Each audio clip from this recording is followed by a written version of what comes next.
जय हिंद दोस्तों, नमस्कार। मैं आपका स्वागत करता हूं इस खास पेशकश में, जहां बात होगी सीधे उस सच्चाई की जो लाखों नहीं बल्कि करोड़ों दिलों की धड़कनों से जुड़ी है।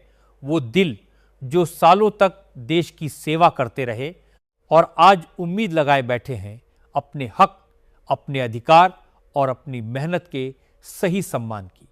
आज की ये पूरी रिपोर्ट सिर्फ एक खबर नहीं है, बल्कि एक आईना है जिसमें सिस्टम की सच्चाई भी नजर आएगी और समाधान का रास्ता भी।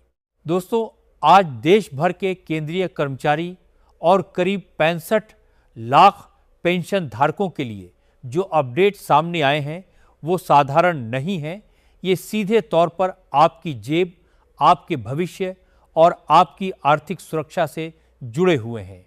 सैलरी, पेंशन, एरियर, महंगाई भत्ता, 8वां वेतन आयोग, कम्यूटेशन, रिकवरी और एडिशनल पेंशन, इन सभी मुद्दों पर जो स्थिति बनी हुई है वो जितनी गंभीर है उतनी ही जरूरी है उसे समझना।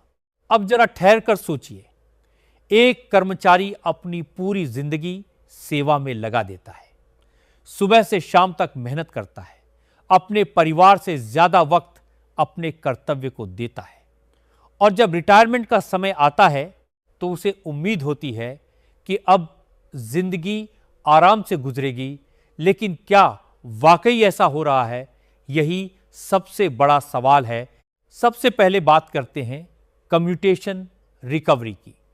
सुनने में ये शब्द थोड़ा तकनीकी लगता है, लेकिन इसका असर सीधे पेंशन पर पड़ता है। जब कोई पेंशनर अपनी पेंशन का एक हिस्सा एक मुश्त लेता है तो बदले में उसकी मासिक पेंशन से एक निश्चित कटौती होती है। नियम साफ कहते हैं ये कटौती सिर्फ 15 साल तक चलेगी, उसके बाद पेंशन पूरी बहाल हो जानी चाहिए। लेकिन जमीन पर जो तस्वीर है वो कुछ और ही कहानी कहती है। कई ऐसे मामले सामने आए हैं जहां 15 साल पूरे होने के बाद भी पेंशन से कटौती जारी है। अब सवाल उठता है, गलती कहां है? सिस्टम में, विभाग में या फिर बैंक में? और सबसे बड़ा सवाल इसका, खामियाजा कौन भुगत रहा है? जवाब साफ है, पेंशनर। एक उदाहरण सामने आता है। एक रिटायर्ड कर्मचारी जिन्होंने 2005 में सेवा से विदाई ली, उस समय उन्होंने कम्यूटेशन करवाया। नियम के अनुसार 2020 तक उनकी कटौती खत्म हो जानी चाहिए थी, लेकिन 2026 आ चुका है और कटौती अभी भी जारी है। ये सिर्फ एक मामला नहीं है, ये हजारों लोगों की कहानी है। फर्क सिर्फ इतना है कि कोई आवाज उठाता है और किसी की आवाज दबकर रह जाती है। लेकिन यहां एक उम्मीद की किरण भी है। जब शिकायत सही प्लेटफॉर्म पर दर्ज की गई तो सिस्टम को हरकत में आना पड़ा, रिकॉर्ड चेक हुआ, गलती सामने आई और न सिर्फ कटौती बंद हुई बल्कि जो पैसा अतिरिक्त कटा था वो भी वापस मिला। यानी समस्या थी लेकिन समाधान भी था। बस जरूरत थी सही दरवाजे तक पहुंचने की। अब बात करते हैं एडिशनल पेंशन की।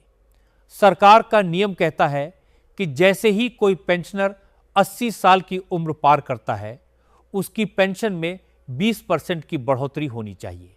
ये सिर्फ एक आर्थिक मदद नहीं है, ये एक सम्मान है उस उम्र का, उस अनुभव का। लेकिन यहां भी कहानी अधूरी रह जाती है। कई बार ये बढ़ोतरी समय पर लागू नहीं होती। कारण वही रिकॉर्ड अपडेट नहीं होना, सिस्टम की देरी या फिर विभागीय लापरवाही। सोचिए, एक बुजुर्ग जिसने जिंदगी के 80 साल पूरे कर लिए, उसे अपने हक के लिए भी इंतजार करना पड़े। यह सिर्फ एक गलती नहीं, ये एक संवेदनशील मुद्दा है। जब ऐसे ही एक मामले में शिकायत दर्ज हुई तो सिस्टम को फिर से झुकना पड़ा, रिकॉर्ड अपडेट हुआ, पेंशन बढ़ी और जो महीनों का बकाया था वो भी दिया गया। यानी अधिकार था लेकिन जानकारी नहीं थी, और जानकारी ही सबसे बड़ी ताकत है। अब आते हैं OROP one rank one pension. ये योजना उन वीर सैनिकों के लिए थी जिन्होंने देश की रक्षा में अपना जीवन समर्पित किया। इसका उद्देश्य था कि समान रैंक और सेवा अवधि वाले सभी रिटायर्ड सैनिकों को समान पेंशन मिले, लेकिन यहां भी कई जगह प्रक्रिया अधूरी रह गई। कई पेंशनरों को पूरा एरियर नहीं मिला, कुछ को आंशिक भुगतान हुआ और बाकी इंतजार में रह गया। ऐसे में भ्रम पैदा होना स्वाभाविक है, लेकिन हाल ही में जो संकेत मिले हैं वो बताते हैं कि सिस्टम ने दोबारा प्रक्रिया शुरू की है, यानी जो बाकी है वो भी मिलने की उम्मीद है। अब एक और गंभीर मुद्दा रिटायरमेंट के बाद पेंशन शुरू होने में देरी। नियम कहता है कि जैसे ही कर्मचारी रिटायर होता है उसकी पेंशन तुरंत शुरू हो जानी चाहिए, लेकिन हकीकत में कई लोगों को महीनों इंतजार करना पड़ता है। इस दौरान आर्थिक स्थिति कमजोर हो जाती है, मानसिक तनाव बढ़ता है और सिस्टम की खामियां साफ नजर आती हैं। लेकिन जैसे ही शिकायत दर्ज होती है वही सिस्टम तेज हो जाता है, फाइलें चलने लगती हैं और काम पूरा हो जाता है। सवाल यह है, अगर शिकायत के बाद काम हो सकता है तो बिना शिकायत के क्यों नहीं? अब बात करते हैं महंगाई भत्ते की। वर्तमान में 58% की दर से भुगतान हो रहा है, जबकि उम्मीद 60% की है। देरी क्यों हो रही है? जवाब कैबिनेट की मंजूरी का इंतजार। लेकिन इस देरी का असर किस पर पड़ रहा है? सीधे कर्मचारी और पेंशनर पर। महंगाई रोज बढ़ती है, बाजार में कीमतें हर महीने बदलती हैं, लेकिन भत्ते की घोषणा में देरी हो जाती है। इससे जो अंतर बनता है वो सीधे जेब पर असर डालता है। उम्मीद है कि जल्द ही इस पर फैसला होगा और जो एरियर बनता है वो एक साथ मिलेगा। अब सबसे बड़ी चर्चा 8वां वेतन आयोग। ये सिर्फ एक आयोग नहीं है, ये भविष्य की आर्थिक दिशा तय करने वाला कदम है। इसमें जो मांगे रखी गई हैं वो बहुत महत्वपूर्ण हैं। पेंशन को टैक्स फ्री करना, एडिशनल पेंशन की उम्र घटाकर 65 साल करना, डीए के फॉर्मूले में बदलाव और सबसे बड़ी मांग पेंशन को अंतिम वेतन का 70% करना। ये मांगे सिर्फ आंकड़े नहीं हैं, ये उस जरूरत की आवाज हैं जो हर पेंशनर महसूस करता है।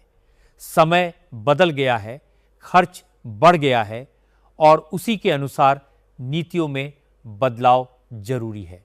तो दोस्तों, ये पूरी तस्वीर है।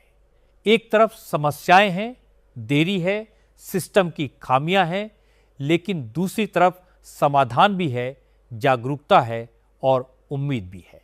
आज जरूरत है कि हर कर्मचारी, हर पेंशनर अपने अधिकारों को जाने, समय पर जांच करे और अगर कहीं भी गलती हो तो आवाज उठाए, क्योंकि जब तक आवाज नहीं उठेगी तब तक बदलाव नहीं आएगा। ये सिर्फ खबर नहीं है, ये एक जिम्मेदारी है, एक जागरूकता है और एक संदेश है। अपने हक के लिए जागरूक रहिए, सतर्क रहिए और सही समय पर सही कदम उठाइए। जय हिंद, जय भारत।